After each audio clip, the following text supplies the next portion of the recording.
tardes, mi nombre es Juan de Dios Restrepo Torres. Hoy les voy a hablar sobre la primera ley de Newton o ley de la inercia. Esta ley no se le ocurrió de la nada al señor Isaac Newton. En sus investigaciones tomó los hallazgos de otro científico el cual ya había investigado este tema, llamado Galileo Galilei, quien había realizado algunos experimentos para estudiar el movimiento de los objetos. Newton los combinó con sus ideas y así describió la primera ley en sus libros Principios Matemáticos de la Filosofía Natural, donde dice que todo cuerpo permanecerá en reposo o moviéndose a velocidad constante en línea recta a menos que otra fuerza externa la haga cambiar. ¿Esto qué quiere decir? Esto quiere decir que cualquier objeto que esté quieto o en movimiento se va a mantener igual a menos que aparezca otro objeto o fuerza que lo mueva o lo haga cambiar de posición. Y además que si el objeto se encuentra en movimiento siempre lo hará en línea recta, no lo hará ni en círculos ni en zigzag.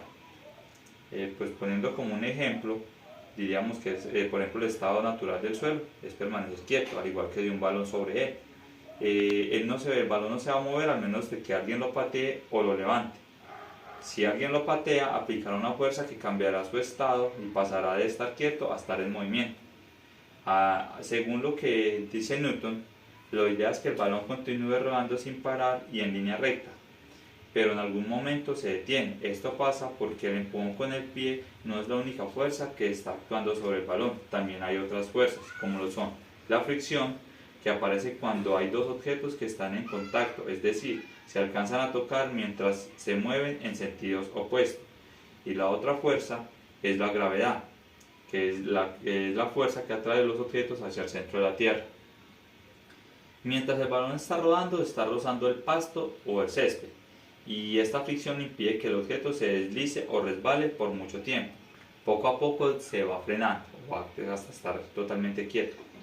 También dice que cuando un objeto se mantiene quieto es porque hay fuerzas actuando sobre dicho objeto. Y si las hay, estas son de igual valor, como si pues, estuvieran en el mismo valor. La fórmula de la primera ley de Newton es la siguiente, dice que la sumatoria de las fuerzas siempre va a ser igual a cero. Vamos a mirar un pequeño ejercicio sobre la primera ley de Newton, el cual pues dice lo siguiente: una bola de acero de 40 kilogramos de masa cuelga en equilibrio de tres cuerdas, dos de las cuales forman un ángulo de 50 y 35 grados con la horizontal. Suponiendo que la bola está en reposo, hallar la tensión de las cuerdas. Bueno, aquí tenemos pues el diagrama del ejercicio. Tenemos las tres cuerdas, la cuerda que está sosteniendo la bola de acero de 40 kilogramos. Tenemos acá una de las cuerdas que forma un ángulo de 35 con la horizontal y otra de las cuerdas que forman un ángulo de 50 con la horizontal. Acá entonces hacemos el diagrama de cuerpo libre, señalando pues las fuerzas, cómo actúan las fuerzas en este diagrama. Decimos que la tensión 1, tenemos la tensión 2 y tenemos la tensión 3. ¿Listo? Como tenemos que hallar las tensiones de las cuerdas, podemos aplicar la primera ley de Newton. El objeto está totalmente en reposo, entonces por eso también podemos aplicar esto, como lo dice el ejercicio, que está totalmente en reposo y en equilibrio, donde dice la fórmula la siguiente: sumatoria de fuerzas igual a 0. Entonces tenemos que T3 es igual a W. W ¿qué quiere decir? W quiere decir weight, y weight o W es el peso, que quiere decir que es la masa por la gravedad. Como ya tenemos la masa en el ejercicio, que dice que la bola pesa 40 kilogramos y sabemos que la gravedad son 9.8 metros sobre segundos, entonces reemplazamos W, nos queda 40 kilogramos por 9.8 metros sobre segundos. Eso nos da 392 newtons. ¿Por qué newton? Porque decimos que newton siempre va a ser kilogramos por metro sobre segundos cuadrados. Ahí ya hallamos entonces la tensión de la primera cuerda, que es la T3.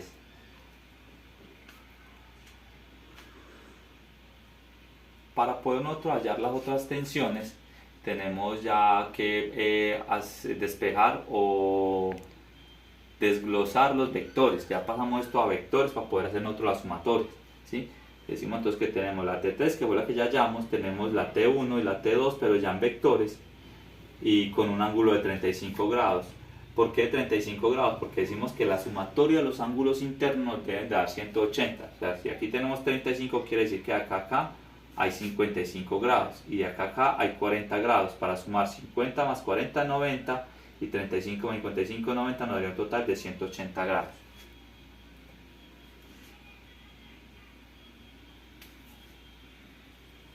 Ya con estos vectores podemos hallar la primera fórmula, la cual quiere decir que la sumatoria de las fuerzas en X es igual a 0. Entonces la sumatoria de fuerzas en X es igual a T1 de X menos T2 de X. ¿Por qué menos? Porque resulta que el eje X en este sector, en esta parte, en este tramo, es negativo. Entonces por eso se queda con signo negativo.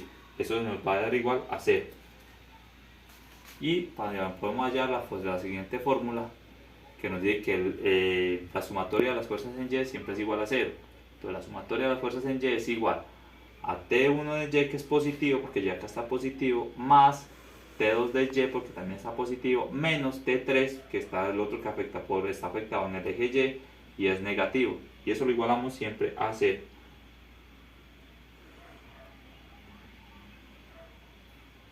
Haciendo ya acá el reemplazo de la fórmula, entonces nos quedaría T1 es coseno de 35 menos T2 por coseno de 50 es igual a 0, y la fórmula 2 sería T1 seno de 35. ¿Por qué T1 coseno de 35? Porque estamos tomando con base al eje Y, entonces siempre va a ser coseno. Y acá en este lo estamos tomando con base al eje Y. Entonces por la T2 nos queda seno de 35 más T2 seno de 50 menos T3, que siempre va a ser igual a 0. Acá ya procedemos entonces para ir hallando la T1. Lo que hacemos es despejamos de la primera ecuación T1. Entonces la primera ecuación que tenemos es T1 coseno de 35 menos T2 coseno de 50 igual a 0. Entonces aquí lo que hacemos es pasar T2, que está negativo, lo pasamos al lado de allá para que nos quede positivo. Entonces ya tendríamos que T1 es igual a coseno de 35, que T1 coseno de 35 es igual a T2 coseno de 50. Para poder despejar totalmente T1, lo que hacemos es el coseno de 35, que lo está multiplicando, pasa al otro lado a dividir, quedándonos T1 igual a T2 coseno de 50 sobre coseno de 35. Aquí ya entonces seguimos con la otra parte. Ya como tenemos T1, entonces lo que vamos a hacer es reemplazar T1 en la segunda ecuación. Sabemos que la segunda ecuación tenemos T1 seno de 35 más T2 seno de 50 menos T3. Entonces ya acá reemplazamos T1, quedándonos así. Acá ya tenemos con los valores de la primera parte, lo que está en paréntesis, que sería 0.78 T2 por seno de 35 más T2 seno de 50. Lo pasamos al otro lado para que nos quede positivo. Al hacer ya el cambio o hacer las operaciones, de 0.78 por seno de 35 nos da 0.45 T2, y T2 seno de 50 equivale a 0.76 T2, igual a 392.n, que es T3. Como T3 ya lo habíamos hallado, entonces pues lo podemos reemplazar ahí también. Al hacer la suma nos queda de 1.21 T2, que es igual a 392 N.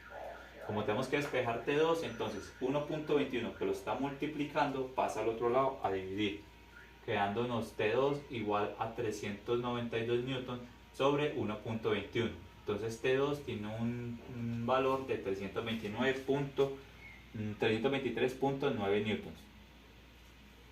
Ya nos devolvemos y tomamos la primera ecuación donde despejamos a T1 y vamos a reemplazar T2. Como ya tenemos el valor de T2, entonces nos queda la siguiente forma. T1 sería igual a 323.9 newtons por coseno de 50 sobre coseno de 35.